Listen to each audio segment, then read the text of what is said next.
강의를 마치고 돌아가는 길인데, 원래 이 자리에 마치고 강의 마치 돌아가는 길인데, 가다 보니까 뭡니까? 깊은 산속을 가게 되었습니다. 차를 몰고. 가다 보니까 그 깊은 산속에 걸어가시는 분이 세 분 계시죠.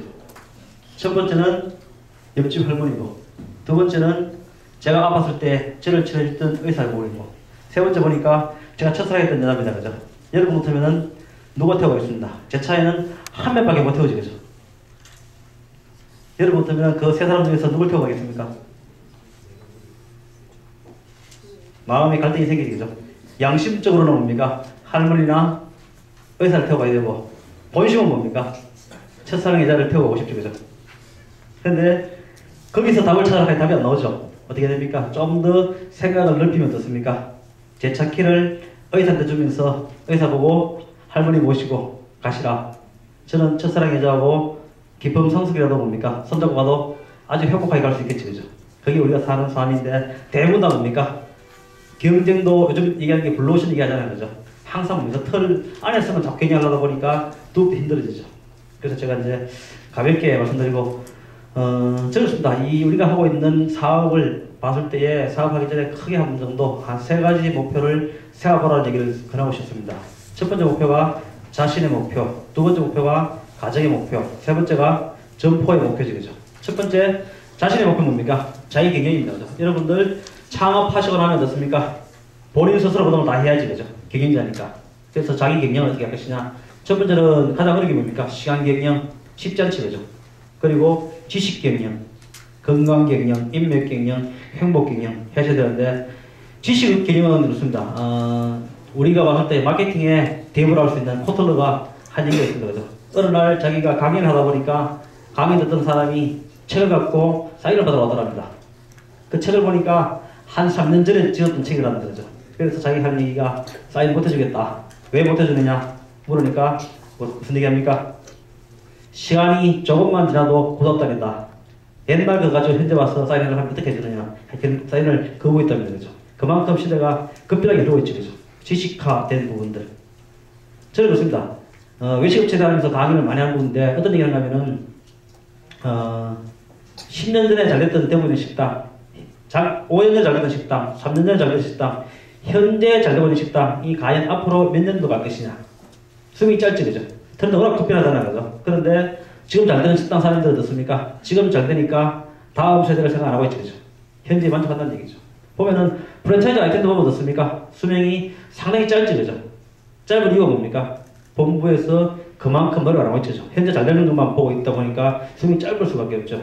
잘 될 때 연구해야 됩니다. 그죠? 그런 얘기 합니다.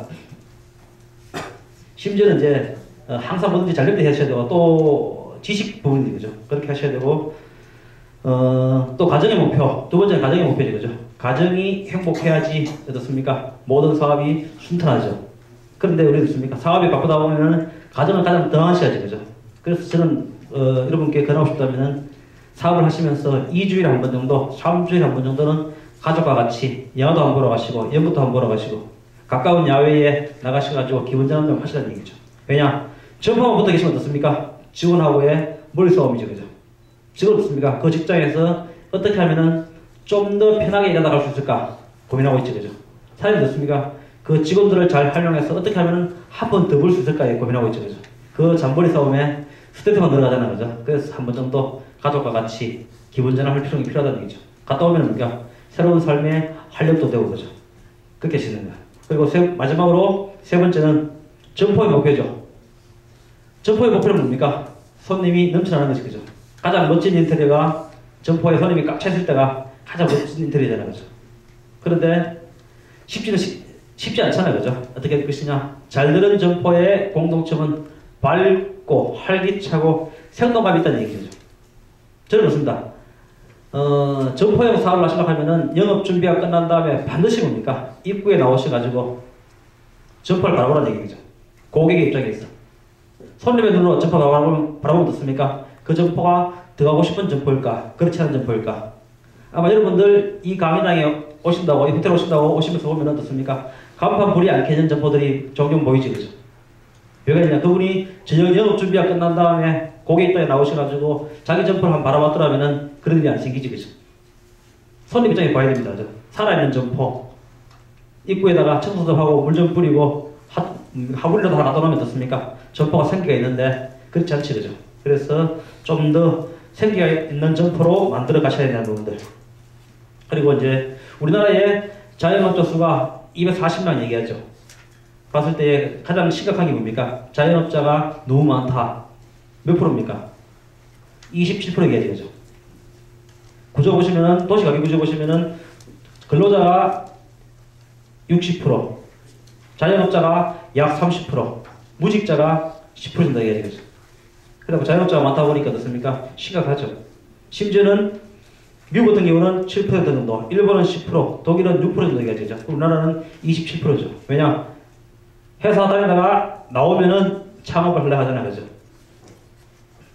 저는 외식도민인데요. 대구 시에도 한 3년 전부터 식당이 줄어들기 시작했습니다. 거죠.